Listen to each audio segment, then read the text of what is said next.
ఇవాళ వీడియోలో ఎందుకు చేయలేదంటే నాకైతే ఫుల్ ఫీవర్ వచ్చిందనమాట. ఎందుకంటే ఇక్కడ వాతావరణం మొత్తం క్లైమేట్ అంతా చేంజ్ అయిపోయింది. ఇవాళ మధ్యాహ్నం అయితే వంట ఏం చేయలేదు. ఎందుకంటే ఇవాళ నాకు జ్వరం వచ్చింది కాబట్టి ఏమీ బాగలేదు. అందుకని చెప్పి నేను ఉప్పు తొక్కు అంటే చింతొక్కు పచ్చడి వేసుకొని అన్నం తింటున్నాను. ఎందుకంటే జ్వరం వచ్చింది కానీ అన్నం తినకూడదు. సో ఏమైనా పర్లేదు, జ్వరం వచ్చినా సరే తినాలనిపిస్తుంది అని చెప్పేసి కొంచెం పుల్లగా తినొచ్చని పుల్లగా తినొచ్చు అని చెప్పేసి నేనైతే ఇలా చింతొక్కు పచ్చడి వేసుకొని తింటున్నాను అనమాట.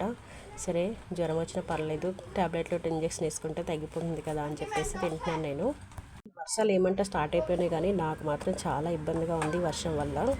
ఈ అన్నం తినడం వల్లనేమో మళ్ళీ జ్వరం అయితే కొంచెం ఎక్కువ అనిపించింది, కానీ మొత్తానికైతే తొందరగా తగ్గిపోవాలని కోరుకుంటున్నాను. జ్వరంతో పాటు ఫుల్ జలుబు అనమాట. అందుకే నా వాయిస్ కూడా ఏమంత బాగాలేదు, చేంజ్ అయిపోయింది. అందుకని చెప్పేసి నేను ఈరోజు వీడియోలో అయితే ఏం చేయలేదు. అందుకే సింపుల్గా ఇలా పచ్చడి చేసుకొని తింటున్నాను అనమాట.